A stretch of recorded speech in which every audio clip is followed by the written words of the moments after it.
Okay, I'm going to mute everybody. Feel free to unmute. So being that we are between Pesach and Shavuos now, so it would make sense to talk about the Omer. The Omer is clearly a bridge between Pesach and Shavuos, and I thought in learning a bit more about it, we'll get a little bit deeper into how it really, that period of time connects the two. So the mitzvah, there is a commandment to count the Omer. I think according to most nowadays, it only applies rabbinically, but it still applies, and we count the Omer each night. So it says in the Torah in Parshas Emor, and this is in the first source.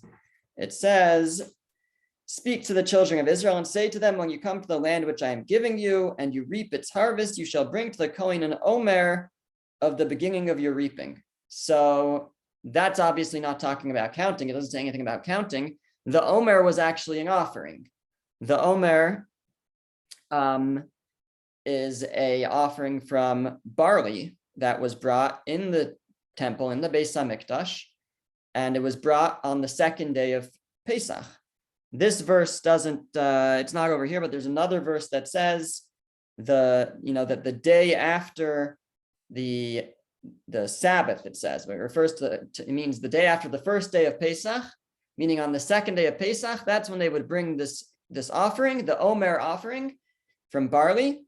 And at that point, it would become permitted to eat from that year's crops. Up until then, people are not allowed to eat from the crops that have been harvested that year until they bring the Karban Omer. This is a wheat and barley and the five major grains. This actually still applies nowadays. You may have heard of the concept of Yashan or Chadash. So Yashan means old, Chadash means new. You're not allowed to eat the Chadash, the new, and the new grain until Pesach time. Then you could eat from the new grain. Now, this is observed by everybody in Israel because it's certainly an obligation in Israel.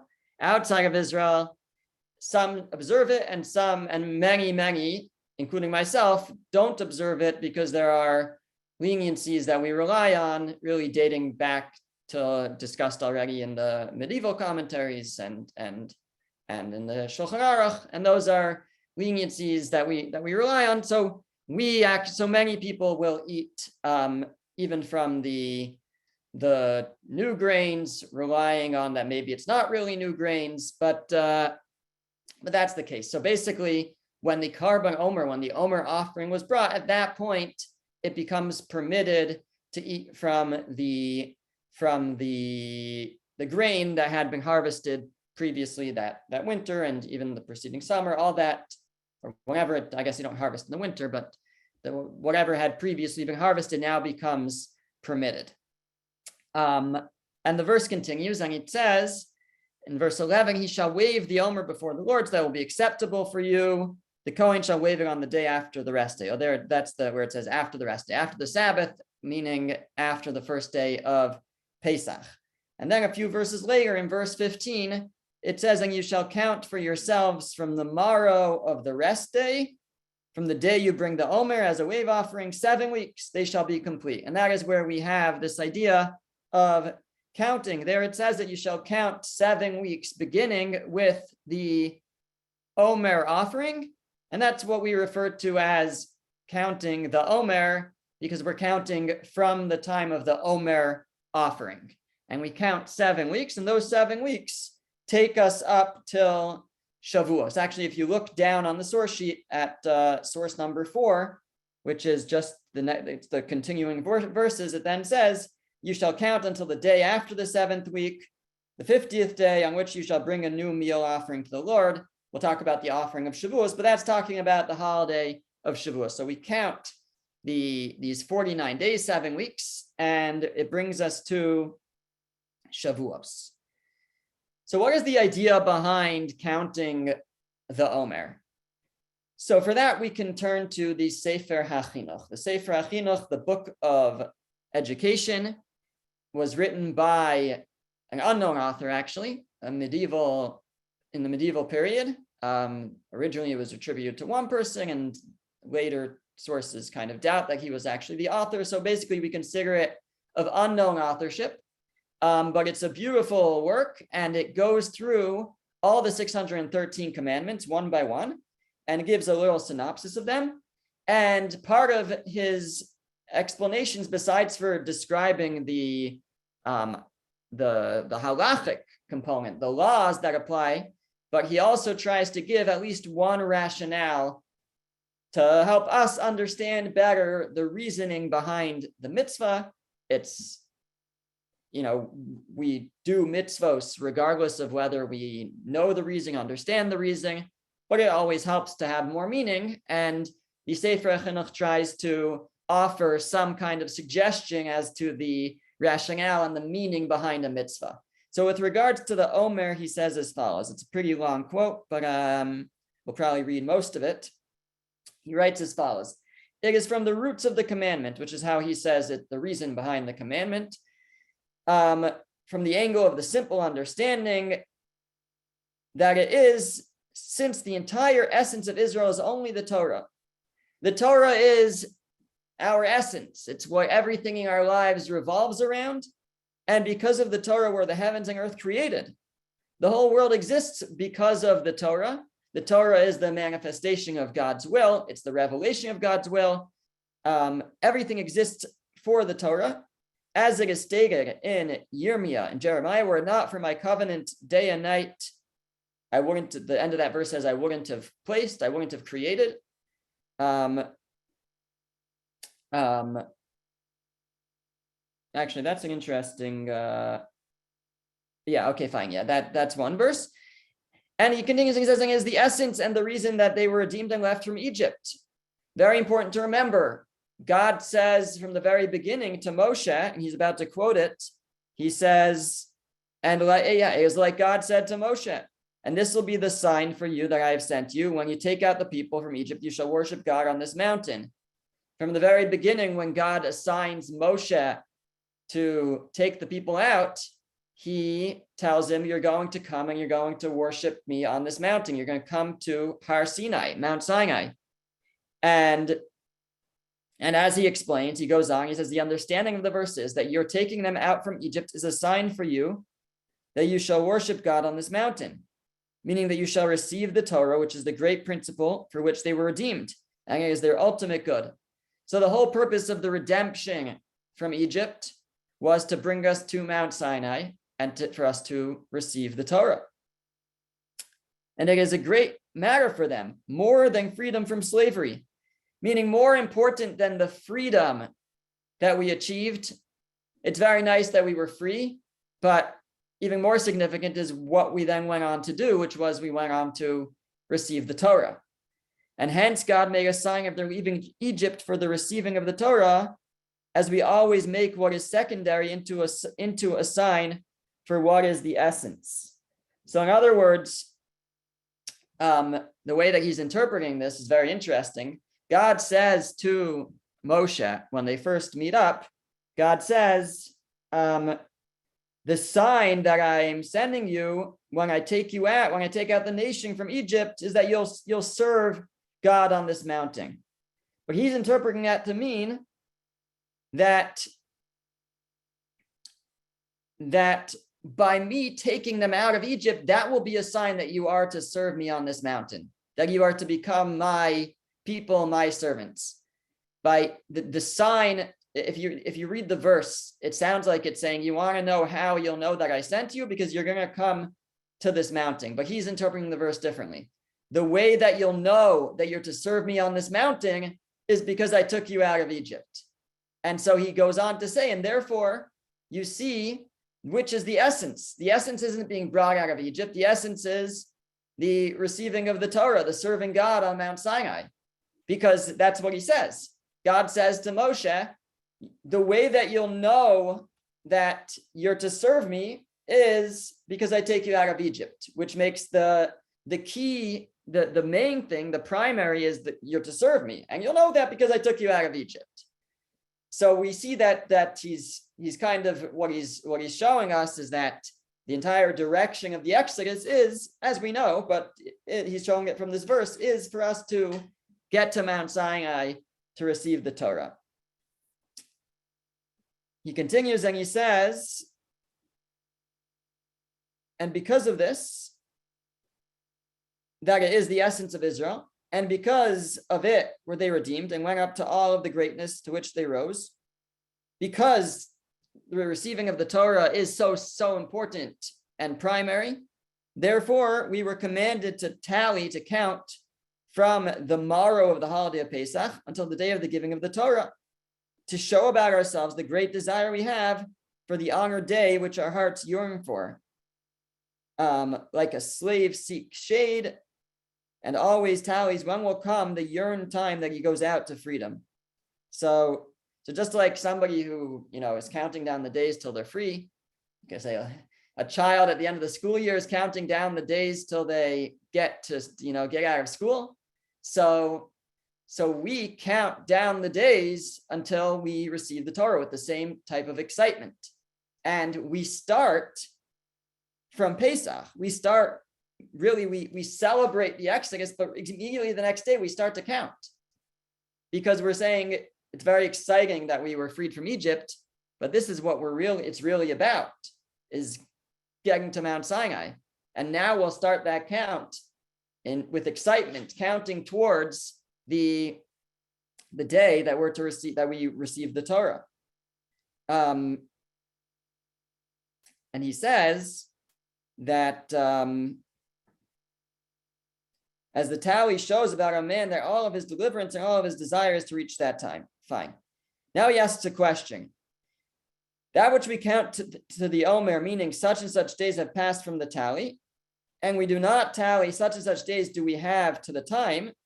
In other words, how do we count the Omer? So the way that we count is we count upwards. The first day we say, today is the first day of the Omer. The second day we say, today is the second day of the Omer.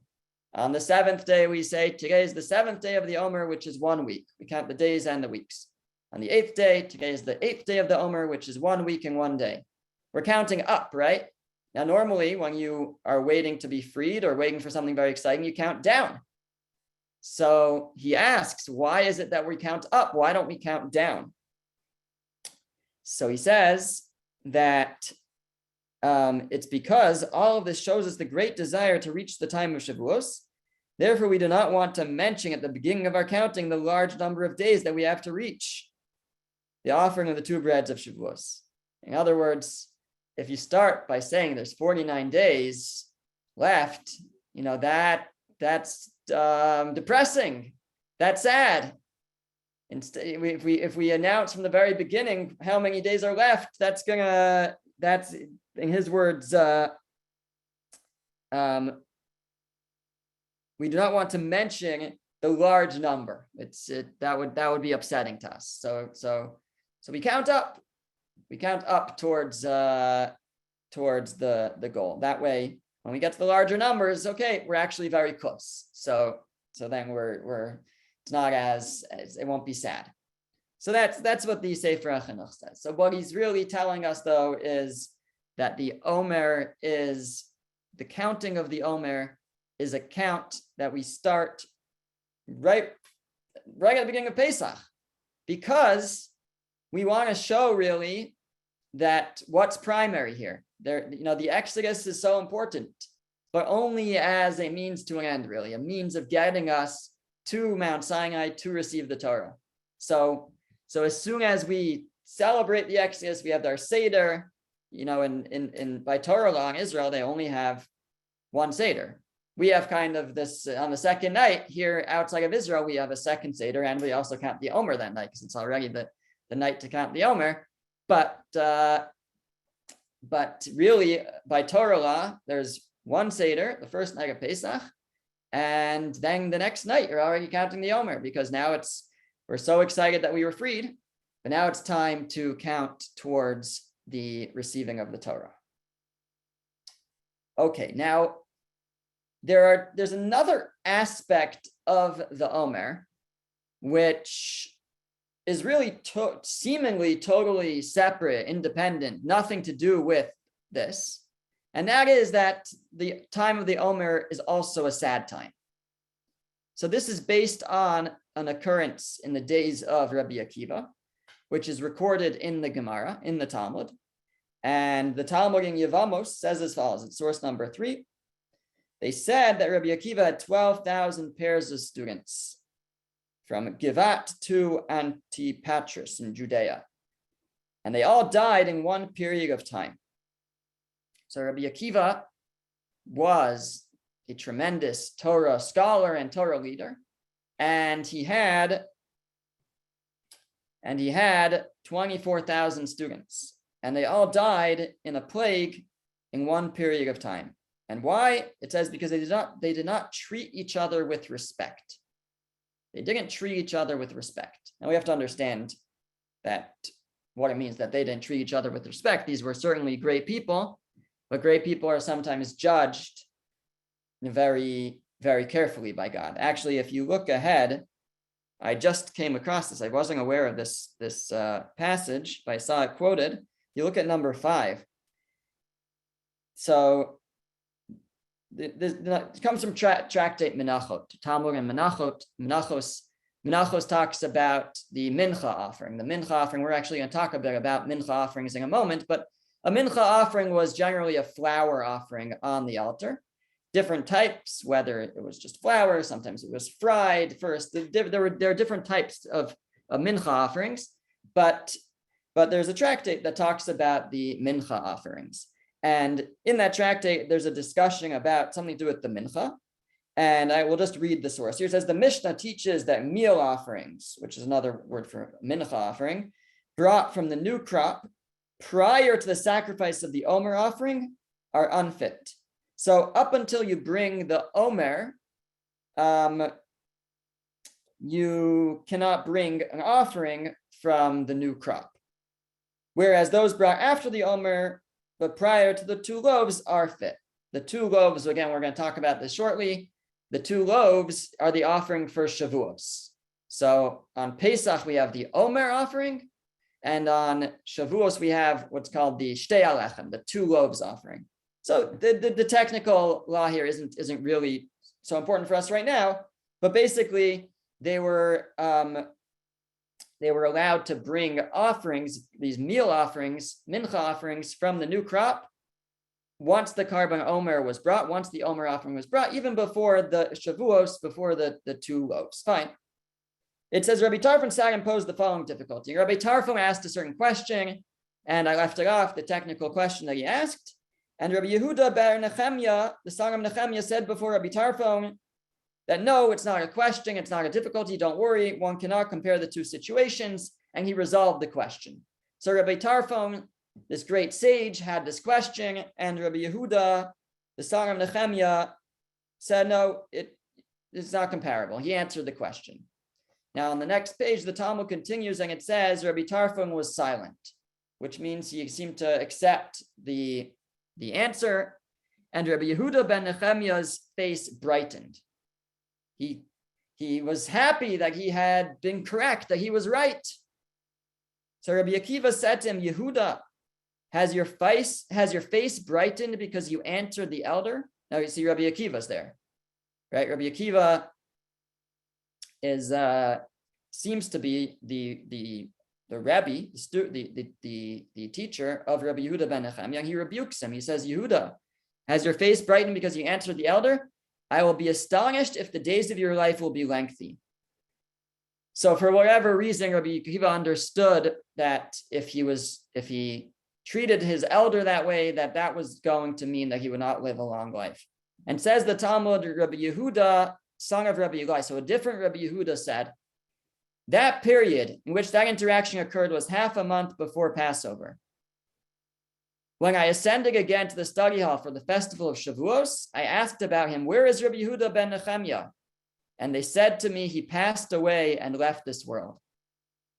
So this passage just gives us a little sense of what it means that they didn't treat each other with honor. Seemingly, it doesn't say for sure that this was one of those 24,000 students, but the timing is right. He passed away between Pesach and Shavuos, which is when the students of Rabbi Akiva all passed, and the way that he didn't treat someone else with honor was his face brightened when he was right. So we have to just understand that whatever it was that they did wrong, it probably wasn't like calling each other, names and terrible things like that. Although we don't know, but they're being judged very, very, very carefully. I mean, even if it was that, we'd be difficult to understand such a severe punishment. But when we're dealing with great people, so they're judged very, very closely. So, anyways, so going back. So the students of Rabbi Akiva passed between Pesach and Shavuos, the Talmud says, and therefore this is a period of mourning as well. There's different customs, but it basically comes down to 32 days of mourning. Some observe the 32 days before Lag BaOmer, before the 33rd of the Omer. Some observe them starting from the beginning of Iyar, which will be this Sunday, and going all the way up to right before Shavuos, with a 1-day break for Lag BaOmer. So there's different customs, but there's 32 days of mourning during this period of time, because that's how long the students were passing away for 32 days. So my question is, are these two things, these two concepts of the Omer, are all related to each other? We have the idea that the Omer is a time where we are counting up towards Shavuos, towards the receiving of the Torah. We're showing our excitement for receiving the Torah. And on the other hand, we also have the idea that this is a time of sadness, a time that the students of Rabbi Akiva passed away. Are these two ideas at all connected to each other? And the answer is yes. And we're going to develop an idea, and what it will come down to an explanation of the Maharal of Prague, but we'll develop it before we explain exactly what he says. So let's look and discuss the Shavuos holiday for a moment and the offering that's brought on Shavuos. So in source number 4, it says, you shall count until the day, this is in Vayikra, chapter 23, continuing really from where we left off. You shall count until the day after the 7th week, the 50th day, on which you shall bring a new meal offering to the Lord, a different kind of mincha. From your dwelling places you shall bring bread, set aside 2 loaves made from 2/10 of an ephah. They shall be of fine flour, and they shall be baked, leavened, the first offering to the Lord. So this is actually a very unique offering that we bring on Shavuos. It's baked breads that go on the altar. I think it's the only offering where something that is actually chametz, that's leavened, goes on the altar. But it's brought from wheat, and that's what we're going to focus on, is that this offering is brought from wheat, as opposed to the Karban Omer, the Omer offering, which was brought on Pesach, is brought from barley. So we go from bringing a barley offering to bringing a wheat offering. So is there a difference between barley and wheat? And the commentaries explain, the Maharsha and others, that the barley in general, although we do eat barley, but barley is considered animal feed. Barley is considered a food that's meant for animals primarily, while wheat is human feed, human food. And the commentaries say that there's a process that's going on here, that when the Jewish people were in Egypt, the offering that represents that time is the offering of an animal. They were not yet fully developed, let's say. They were compared to animals, maybe more animalistic in their drives, in their self-control. And there's a buildup that happens as we climb the ladder of the Omer towards Shavuos. And each day, 49 days, we develop more and more, and we grow, and we become elevated. And finally, we get to Shavuos, and we're fully elevated. And then we can bring the offering of wheat, the wheat offering, a human offering, as we try to arrive and achieve the state that a human being is meant to be. So we know we are created in the image of God. We're created as Tzelem Elokim, but there's different understandings of what that is, but we're always trying to perfect that image of God, emulate God's ways, to perfect our Tzelem Elokim. And when we do that, brings the humanity to its, each person, their humanity to its ultimate holiness, its ultimate level of achievement. And that's the goal. And that's represented by bringing the wheat offering. Now we've reached the essence of our abilities as human beings. That's the goal there. So we start by bringing on Pesach, and this was the development that the Jewish people went through. In Egypt, as we discussed in our class last time, in Egypt, the Jewish people were sinning. They dropped to very, very low levels. They were influenced by Egyptian society, involved in idolatry, and the period from the Exodus and going up to receive the Torah was a period of growth, a period of preparation for receiving the Torah.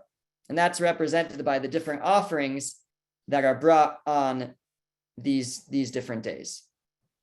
But to kind of, I guess, zero in on this change that a person can undergo from being compared to an animal to being compared to a developed human, a Tzelem Elokim, someone who's in the image of God.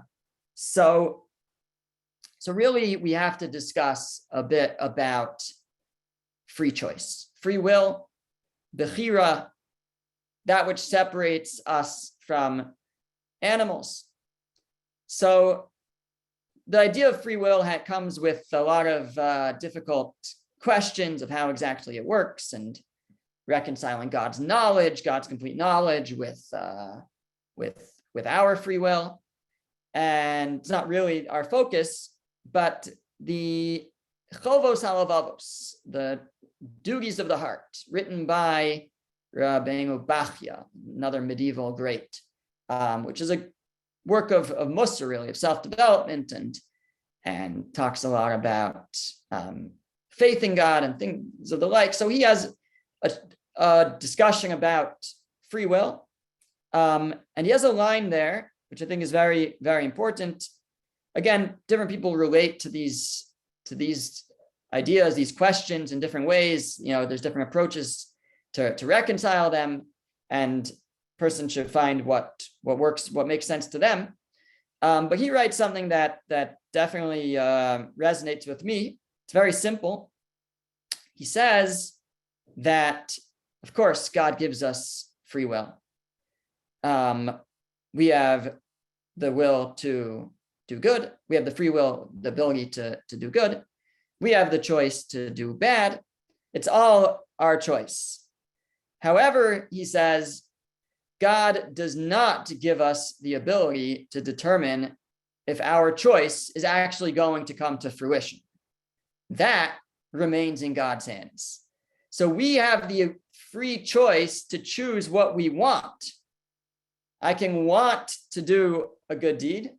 I can want to do a bad deed, but it's not in my hands whether that will actually come to fruition. That remains in God's hands. That's what the Chovos Halavavos writes. And it's an important idea. It means that when we say that we have free will, it doesn't mean that we have the ability to do whatever we want. We can only do something if God allows us to do it, puts us in the position to do it, gives us the abilities to do it and the setting for it to be carried out. But it's not that's not always up to us. It's not up to us. That's up to God's will. So what do we have? What we have basically is the ability to want to do something, and that's what free will really means. We have the free choice. We have free choice. We have the ability to choose what we want, and whether what we want actually comes, to be carried out, that remains in God's hands. Now, he asks, so then at the end of the day, how are we, sorry, not he, Rabbi Matisyahu Solomon, who quotes this, asks, so at the end of the day, then what is it that separates us from animals? Free will is something so central to us, going back to Tzelem Elokim, like we just said, being created in the image of God. Some commentators understand that that's exactly what it means. It means that we have free will. That's the way that we are in the image of God. God has free will and God gives us free will. So what is it that really elevates us over animals? Animals also can desire, right? Animals also want things. An animal might want to go to sleep. Whether it's going to be able to fall asleep, that's up to God, right? An animal will want to eat. Whether it will find something to eat, that's up to God. It might want to crouch or to run or whatever it is, right? So if our free will is just the ability to want something, but not to actually carry it out, so how is that different than an animal's free will? They also have desires and wants. So Rabbi Solomon says something very fundamental, and that is that there's natural desires or instinctive desires, and then there's the ability to choose to desire something that goes against our nature or goes against our instincts. That only exists in a human being. That does not exist in an animal. An animal does whatever it desires things, and it acts based on its desires, but those are instincts. Those are natural. An animal can't go against its desires. If it wants to eat, it can't decide not to eat unless there's a conflicting instinct, that says, no, it's dangerous, or whatever it might be. There could be a different instinct that stops it, but those are just instinctive choices, instinctive reactions, natural reactions. A human being is given the ability to choose to go against one's instincts. That is the center, that is the core of our free will. And if we do things only because our instincts, our nature pushes us to do that, so then we're not actually engaging we're not actually using our free will, and we're maybe not that different than an animal at that point.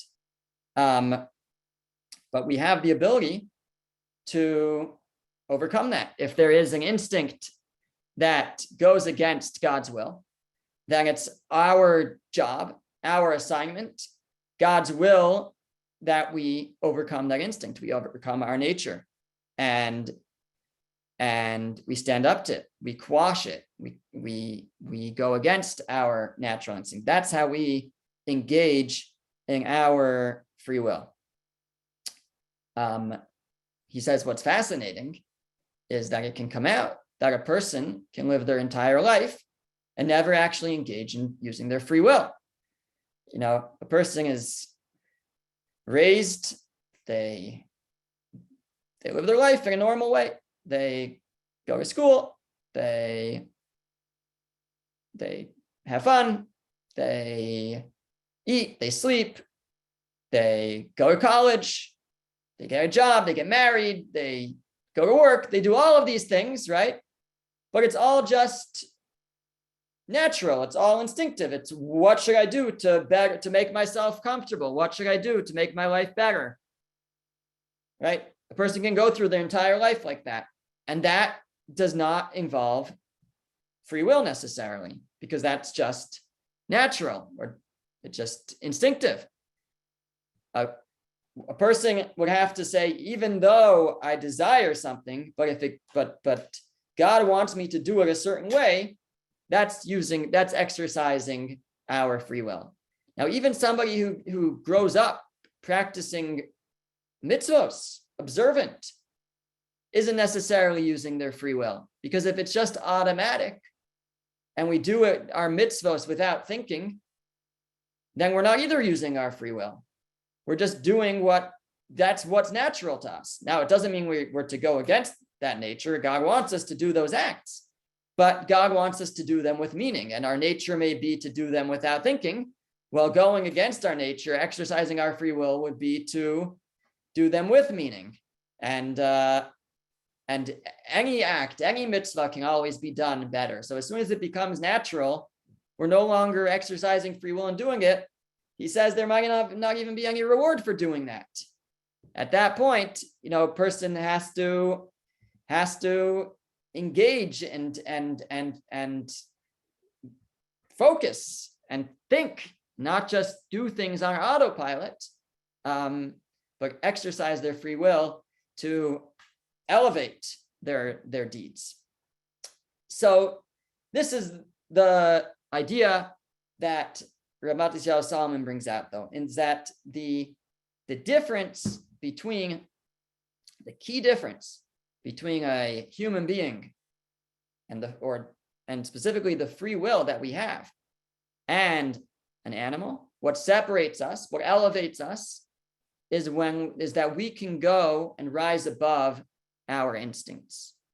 And truthfully, all the mitzvos are a training for this. The mitzvos train us to do this. The mitzvos, whether we realize exactly how or not, but some of them, if you think more deeply about them, you can see that they train us in self-control. Even this self-control is a way of exercising our free will. For example, right, a person who knows how to say no. Something's not kosher, they're trained to be able to say no to that. So then they're able to reject certain comforts. They're able to a person has developed the ability to say no to certain comforts. That same person might be on a train and there will be no seats and they're singing a song, and then somebody else gets on. And even though I'm really tired and I really could use a nap and I really don't want to give up my seat, and my instincts tell me, just close your eyes and pretend that you don't see that there's an older person who needs a seat because somebody else could get up, and I'm really tired. But I'm trained to overcome my instincts. I've developed my self-control to be able to overcome my instincts. And that person will hopefully, at that moment, act in the proper way and be the one to stand up and give up their seat. So these things can come up all the time. So what happens is that what the period of the Omer represents is this ability to develop. That's actually one of the reasons why we learn Pirkei Avos during this period of time, because it's a period of self-development, and it's supposed to be a time of growth, and that's represented by this shift that goes on, where we start off in Egypt as a more animalistic, instinctive people. We have not developed our self-control, and we are hopefully on a path to growth, that by the time Shavuos comes along, we are now bringing not the barley offering, the animal offering, but we're bringing the wheat offering, the human offering. The concept of Musar really is very much this point of complete control over a person's decisions, a person's words, a person's emotions even. I heard this story. There was one of the great Musar masters was Rabbi Elia Lopian. He was a spiritual leader in Israel, specifically in a yeshiva called Kfar Hasidim. But he came from Europe originally. And I may not be getting the story exactly correctly, but he went to, I believe, the yeshiva in Kelm. Now, Kelm was known for its Musar, self-development. And the story I heard was that when he arrived in the yeshiva in Kelm, so the leader of the yeshiva, who was known as the Alter from Kelm, the older master from Kelm, was giving he was giving a talk to the students, and he walked in. And this young man, probably in his teens at that time, Rav Elia Lopian at that time, just probably Elio, and he walked in, and for whatever reason, I don't remember why, there was something that caused the Alter from Kelm, the Rosh Yeshiva, the head of the yeshiva, to sort of call him out on something. When he was in the middle of his talk, this boy walks in, he's a new boy, and he called him out on something. And it was seemingly embarrassing. I'm not sure why he did it. I don't remember the detail of the story. But what happened was that after that, later Rav Elia Lopian recounted, he said, from that moment, I was convinced that this was the right place for me. Why? Because even though he had called me out in the back of the room, not one person turned around to see who it was that was being whatever the word is, rebuked, right? He said that the mastery, the control that these boys had, these students had of their self-control to not turn around and see, oh, who's the one who's being rebuked? He said that convinced me that this was the place where I want to study. So an amazing thing. And that's the concept of Musar, of developing ourselves, to just be able to control ourselves, control our words, control our deeds, control our necks, to whether we're going to turn around or not, and see who's the one being embarrassed. Or that's the development that we're trying to undergo as we prepare to receive the Torah on Shavuos. So, and that's the development that a person, it's kind of a cycle, but we prepare ourselves in that way to receive the Torah, but Torah itself also develops us in that way. And when a person studies Torah, they become elevated. And so the Maharal says that's why the students of Rabbi Akiva passed away during this period of time, because this is a time that represents the ability of a person to become elevated through Torah study. And each of these students of Rabbi Akiva were themselves Torah scholars. They were each developed, they were each elevated, and yet they didn't recognize that in each other, and they didn't give honor to each other on the expected level of them, to the right extent.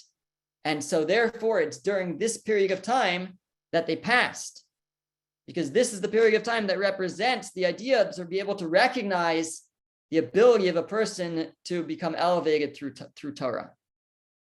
And so that's the connection between this time period and the passing of Rabbi Akiva students. This time period, the 49 days from Pesach until Shavuos, represents a time of growth, a time where we recognize the ability of a person to grow from Torah.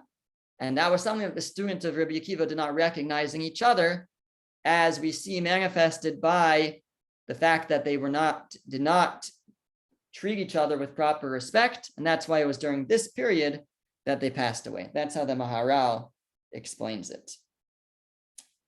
I just want to conclude by learning a Mishnah from Pirkei Avos, which is in the 6th chapter. And there it says, it's the last source on the sheet. It says, the tablets, this is a verse from, this is in, I think, Parshas Kisisa, Exodus chapter 32. It describes the tablets, and it says the tablets were the work of God, and the writing was the writing of God, graving upon the tablets. And in the Hebrew, graven upon the tablets is charus al haluchos, charus. So the Mishnah interprets as follows. It says, read not charus, graven, but rather cherus. In the Torah, there's no vowel. So the word charus is spelled the same as the word cherus. What does cherus mean? Cherus is a word that we said a lot at the Seder. Cherus means freedom. So we're to read that there's freedom on the tablets. There's freedom on the luchos. That's what the Mishnah is telling us. And says the Mishnah, for there is no free man, but one that occupies himself with the study of Torah. A free person, the luchos, which represent the Torah, the tablets which represent the Torah, those are a representation of freedom. A free person is someone who occupies themselves with the study of Torah. So we celebrate on Pesach our freedom, that we went from avdus lecherus, from servitude, from slavery to freedom. But what is freedom? What is freedom? So the Mishnah tells us, our sages tell us that freedom, the only person who has freedom is someone who occupies themselves with Torah. So the true manifestation, the true achievement of our freedom does not come when we leave Egypt. It only comes when we arrive at Sinai and receive the Torah. In fact, there are 4 languages of freedom expressed, or of salvation, which are represented by the 4 cups of wine that we drink at the Seder. And they come from verses in the beginning of Exodus, in the beginning of Parshas Va'era. So it says the 4 stages are, V'hotzeisi, I'll take you out. V'hitzalti, I'll save you. V'ga'alti, I'll redeem you. V'lakachti, and I will take you as a nation. So the first 3 are different stages in the redemption: when the slavery stopped, when they actually left Egypt, when they passed through the sea. That's at least one interpretation. And what's the last one? V'lakachti, I'll take you as a nation. That's when we receive the Torah at Sinai. So these 4, and that's the culmination, really, is what we see. There's these 4 languages of redemption, but the redemption culminates in, when are we truly redeemed? When are we truly free? When we receive the Torah. So what is the concept that the Torah represents freedom? Seemingly the Torah is very binding on us. There's so many rules and laws, and how am I free if I have Torah? So one way of understanding this is based on, we can bring out this idea from the story in the Odyssey. So in the Odyssey, there's the island of the Sirens. And when you get near the island of the Sirens, these beautiful women start to sing. And if you hear their voices, you get entranced and entrapped, and you crash, you ride your ship and you shipwreck on their island. And I don't remember what they do to you after that, but I'm sure it's not good. So what's the solution that they have when they're passing by? So a lot of them plug their ears, but Odysseus, for whatever reason, I don't remember. I did read this once in high school, but I had to review the story. Google helped me, but Odysseus has them tie himself to the mast. I don't know why he doesn't just plug his ears. I think he wants to hear it for whatever reason. He wants to hear it, but he doesn't want to get drawn in. So he ties himself to the mast. So that could be a metaphor for for how Torah also helps us achieve freedom. He was the only way he was free from the call of the sirens was by tying himself to the mast. So he chained himself, and that way he was free. And the same is true in the world around us. The world around us, in our world, in our society, there are many calls of the sirens, calls for this ism and that ism, this belief and that belief, materialism, narcissism, all these things that call to us. And how do we free ourselves from the grasp of all of these negative influences or negative traits? So the answer is we need to tie ourselves to the mast. In the stormy sea, we tie ourselves to the mast. We tie ourselves to the Torah. It's a tree of life. Eitz Chaim, it's a tree of life. We tie ourselves to the Torah. The Torah has it binds us in many ways. God binds us to him with the Torah. But this is what really sets us free. This is what sets us free to be able to develop ourselves in a godly way, to develop ourselves to the greatest extent, to elevate ourselves as much as possible. And on a deeper level, it's also true in the battle between the soul and the body, because there's a constant struggle, and it's really this struggle, but it's not just another way of saying it. This is how the Midrash Shmuel says it in his commentary on Avos, that there's a constant struggle in this world between our neshama, our soul, and our guf, our body. Our body is drawn towards the material, physical, and our neshama, our soul, is drawn towards the spiritual. And it's a battle. And the goal really is to gravitate towards the spiritual. And when we are involved in Torah, and when we're developing ourselves through Torah, so we are involved in the spiritual. We're gravitating towards the spiritual. We're setting aside the physical. And in the learning itself, in the exercise, the experience of Torah study, the act of Torah study, that itself is an act that's a decision, to seek spirituality over what else we could be doing during this hour, whatever other, more exciting show is on television or whatever, than looking at, Rabbi Shaps on Zoom. But we're choosing the spiritual, right? We're choosing the Torah study, and that's our neshama pushing off the guf, the body that seeks the physical. And so in that way itself, but also, and then there's also the development that comes through Torah study and the purification of the person. So all of that is setting it's freedom for the soul. It's setting the soul free. It's letting the soul be free to do what it wants, and which is seek the spiritual.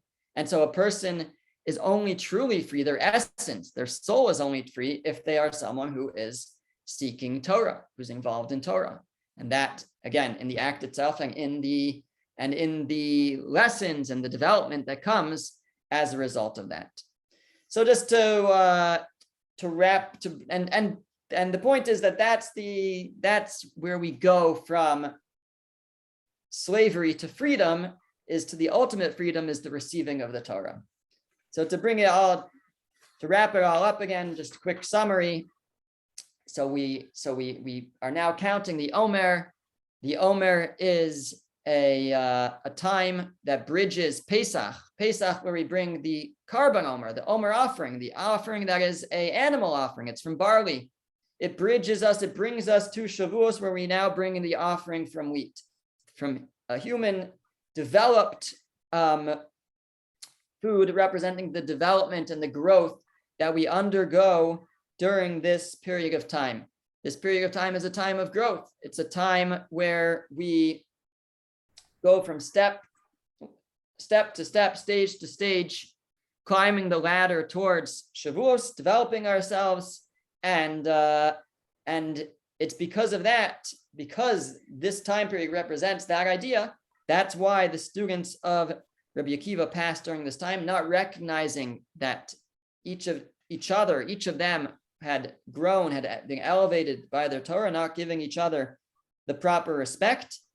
This growth that we experience from animal feed, animal offering to human offering is the growth of self-control, the growth of developing ourselves to overcome our instincts. That's the difference between a human being and an animal, is that we can choose, we have free choice. That free choice gives us the ability to overcome our instincts. We don't get to choose if our choices come to fruition, but we do get to choose how we want to act and to overcome our instincts.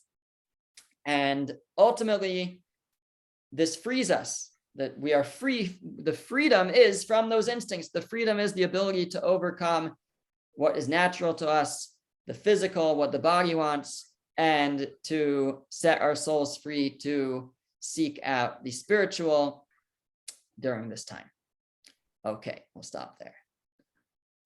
Very beautiful, beautiful. Thank you, Rabbi. Thank you. Thank you. You're welcome.